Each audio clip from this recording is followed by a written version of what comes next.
Avant toute chose, petite interruption publicitaire, cette vidéo est sponsorisée par Wondershare, que je remercie d'encore une fois permettre à Nightech de se financer, c'est super sympa. Je vous en avais déjà parlé, Wondershare est l'éditeur de Filmora, un logiciel de montage vidéo accessible, destiné aux débutants et franchement populaire. Encore une fois, ils reviennent pour mettre en avant PDF Element, un logiciel de gestion de PDF, ce qui peut sauver la vie quand on est une petite entreprise ou un étudiant. Avec PDF Element, vous pouvez ouvrir n'importe quel fichier PDF et le modifier directement avec la police du document, comme on le ferait avec un fichier Word tout bête en fait. C'est con, mais étant donné que les PDF sont assez difficiles à gérer en temps normal, tu peux pas les modifier nativement, ce genre de truc, ça peut être un peu laborieux. Vous pouvez même signer électroniquement le document, carrément le convertir en fichier Word, c'est fort, et le design du soft est toujours aussi propre, chose que j'apprécie personnellement. Fun fact, PDF Element m'a pas mal aidé pour mon mémoire de recherche de première année de master, je l'avais fait sur Pages alors qu'il fallait le faire sous Word, enfin bref, c'était un bordel, et j'ai tout corrigé via PDF Element. Bref, c'est un petit logiciel simple que j'ai trouvé super pratique, et encore une fois, Wondershare vous offre 50% de réduction avec mon lien dans la description,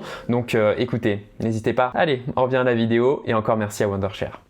Vous savez, ça m'arrive souvent d'acheter des petits objets tech ou d'en recevoir, souvent des accessoires en rapport avec la technologie, mais pas forcément électroniques, des trucs qui m'aident beaucoup au quotidien, qui sont simplement fun, simplement sympas, mais qui ne justifient pas d'en faire une vidéo dédiée. Cette semaine, on répare cette injustice avec une première vidéo haul, je sais, ça fait très cliché, j'ai pas trouvé de meilleur titre, désolé, où je rassemble les objets que j'ai reçus ces derniers temps et qui pourraient éventuellement vous intéresser. Et puis évidemment, vous me connaissez, j'adore ce genre de vidéo un petit peu compilation, ça me permet de vous parler comme ça un petit peu plus simplement que dans mes tests, voilà, ça me repose le cerveau, disons. C'est toujours assez sympa et ça se tourne très bien. Vous regardez Nightech, c'est Thomas et aujourd'hui je vous présente mon premier haul tech pour le mois d'août 2020. En passant, je suis en train de tourner alors qu'il fait 40 degrés, donc vous allez sans doute me voir me décomposer au fil de la vidéo, soyez sympa. J'aimerais ouvrir les hostilités avec mon fidèle compagnon de tous les jours que je vous ai déjà présenté mais qui mérite vraiment un nouvel hommage, le sac à dos Tulle Lithos. C'est bien simple, j'ai jamais eu un sac à dos qui combine aussi bien une certaine élégance sobre, une capacité de rangement de 16 litres qui ne m'a jamais fait défaut, des matériaux de qualité et un confort au poil. C'est exactement ce que m'apporte ce sac à dos depuis que ma copine me l'a offert il y a quelques mois, en novembre dernier je crois. Il dispose d'une poche de rangement latérale idéale pour vos clés ou des AirPods, d'un compartiment pour laptop indispensable évidemment,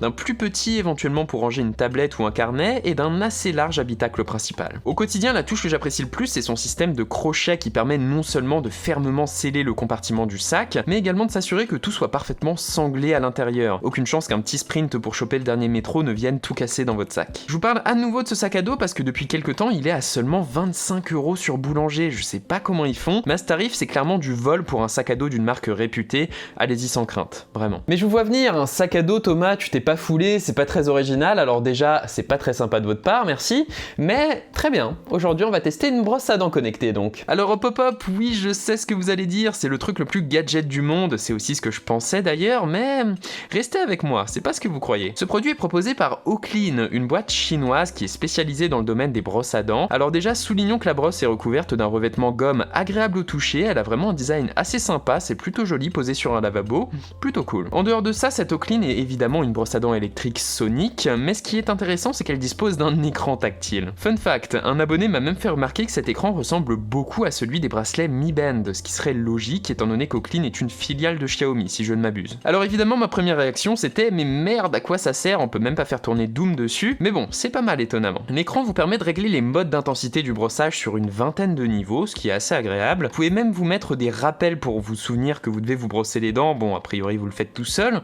et surtout vous pouvez définir la durée de brossage que vous souhaitez. C'est bête, mais étant donné que la brosse à dents s'arrête une fois la durée atteinte, je me sens toujours obligé de me brosser les dents jusqu'à ce qu'elles s'éteignent désormais. Une fois le brossage fini, l'écran vous indique un score sur 100, histoire de savoir si vous y êtes bien pris, et surtout elle vous montre les parties de votre dentition que vous avez tendance à négliger. Encore une fois c'est bête, mais au final ça aide vraiment à mieux prendre soin de ses dents, c'est assez encourageant au quotidien, et puis ce modèle est disponible pour seulement 60 € sur Amazon ou quelque chose comme ça, ce qui est très correct pour une brosse à dents haut de gamme. Tous ces facteurs font que la brosse à dents connectée, j'aurais tendance à la recommander mine de rien, alors allez-y, moquez-vous de moi, mais c'est vrai, c'est plutôt pratique. Passons à quelque chose d'un petit peu plus sympa maintenant avec mon petit assistant connecté du moment, l'Amazon Echo Dot. C'est marrant, j'ai l'impression qu'en France, les Amazon Echo se sont totalement fait couper l'herbe sous le pied par les Google Home qui sont sortis un an plutôt dans l'hexagone il me semble. Peu de gens en ont, et pourtant Amazon et Alexa ont vraiment des arguments. Déjà au niveau de l'appareil même, le Echo Dot apporte pas mal de choses par rapport à un Nest Mini. Citons par exemple les véritables boutons physiques sur le Dot, forcément un poil plus pratique que les tactiles du Nest,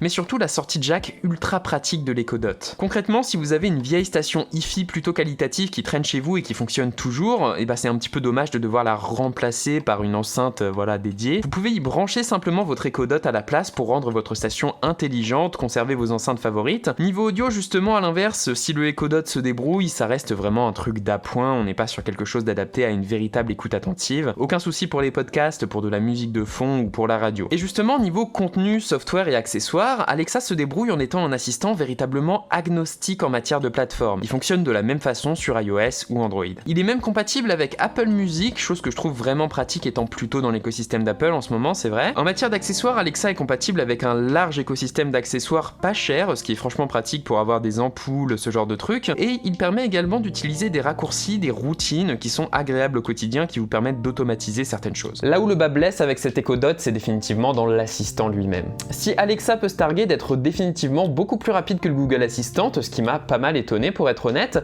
elle est définitivement moins maligne. Dès que les questions se complexifient un petit peu, elle a tendance à ne pas savoir répondre, là où le Google Assistant était effectivement plus souple, il avait plus de sagacité en fait. Par contre, mention spéciale au mode chuchotement d'Alexa, qui est pratique pour ne pas réveiller toute la maison le matin.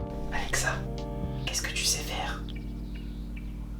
Je suis Alexa et je suis conçue autour de votre voix. Mais évidemment, si vous vous investissez dans l'écosystème d'Amazon en étant membre Prime, en ayant éventuellement un Echo Dot, vous êtes obligé, et je dis bien obligé, d'avoir un Amazon Fire TV Stick. Pour le coup, j'ai été agréablement surpris par la clé multimédia d'Amazon. Elle est livrée avec une télécommande franchement qualitative et bien pensée. Elle permet non seulement de contrôler le TV Stick évidemment, mais également toute votre télévision nativement et quelle qu'elle soit, que ce soit son volume, son allumage, sa mise en veille, tout simplement en utilisant de l'infrarouge. C'est malin, j'avais tendance à laisser ma télévision allumée pour rien avec le Chromecast, étant donné que j'avais pas de moyen d'interaction à part sa télécommande native. Là, c'est pas le cas. Le truc que j'ai vraiment apprécié avec le stick, en tout cas, c'est qu'elle transforme véritablement votre vieille télévision, la mienne est de 2008, tout en fonctionnant encore parfaitement par exemple, en téléviseur connecté. Il dispose d'une vraie interface, d'applications, de l'assistant connecté Alexa, tout ça. C'est bête, mais par rapport à un Chromecast, le fait de prendre votre télécommande pour choisir votre programme directement sur la télé, ça vous place dans une position où vous allez être en mode visionnage, vous allez vous engager à regarder ce contenu, là où un Chromecast va vous demander d'être sur votre téléphone, pas forcément idéal pour se plonger dans un film. N'oubliez pas, le médium c'est le message, comme disait McLuhan, ce genre de détail a donc son importance. Après bon, on va pas se mentir, Amazon met énormément en avant ses propres services comme Prime Video, musique ou tout simplement son store via ses appareils. Ça peut déranger ce genre de choses, mais bon, l'un dans l'autre, il faut reconnaître que le système de recommandation de Prime Video fonctionne très bien, il y a du bon contenu.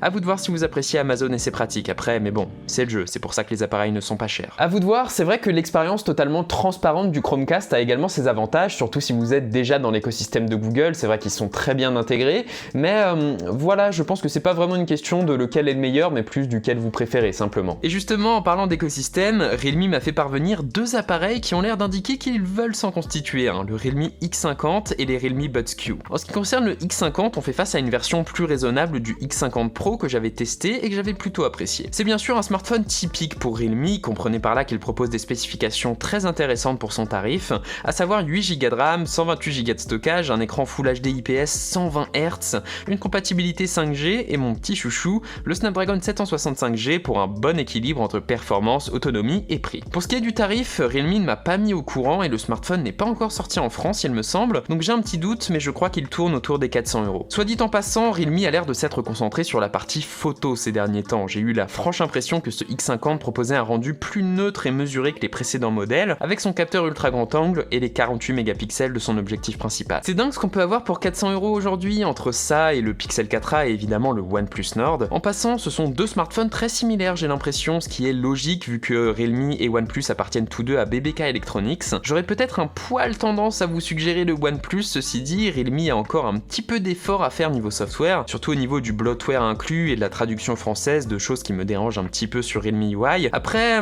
ça reste un système plutôt plutôt correct avec de belles animations. Si vous êtes porté sur les specs et que vous voulez du 120 Hz, le X50 reste très intéressant, il m'a pas déplu, mais bon voilà, privilégiez quand même le Nord. Pour l'accompagner, Realme propose désormais les écouteurs Buds Q, des écouteurs wireless au prix franchement agressif. Le truc c'est que personnellement j'en avais un petit peu rien à faire à la base, pour être honnête, c'est vrai qu'à peu près tous les constructeurs proposent ce genre d'écouteurs désormais, mais ceux-ci m'ont un petit peu surpris sur un point. Une fois déballé, j'ai été surpris, ces buds sont vraiment tout petits. Le boîtier est encore plus minuscule que celui de mes AirPods Pro et les écouteurs eux-mêmes dépassent à peine des oreilles tout en étant franchement légers et agréables à porter. C'est assez cool, ça rend ces écouteurs pratiques au quotidien, et par contre niveau audio évidemment c'est pas des Creative ou des AirPods Pro, mais ils se débrouillent bien pour un tarif de 35 €. Sans être bluffant, les basses sont bien là, quelques détails aussi, les aigus ne poignardent pas les tympans, ce qui a tendance à être le défaut de ce genre d'écouteurs accessibles, c'est plutôt cool. Ces buds sont devenus mes écouteurs privilégiés pour le sport et à mon bureau quand je suis chez Withings, comme quoi, si vous cherchez une paire d'appoints, ça fait bien le job et c'est des écouteurs plutôt corrects. Et voilà, c'est tout, j'espère que moi aussi j'aurai réussi à faire un bon job avec cette vidéo. Comme d'habitude, c'est le genre de petite compilation que j'aime bien faire, c'est facile à tourner, ça se fait vraiment très bien. Et j'espère que ça vous aura quand même plu, que ça vous aura éventuellement aidé. Si c'est le cas, comme d'habitude, vous savez quoi faire, le j'aime, le commentaire, l'abonnement et le partage. Ça fait grandir notre toute petite chaîne et c'est toujours aussi sympa de le voir, je vous en remercie.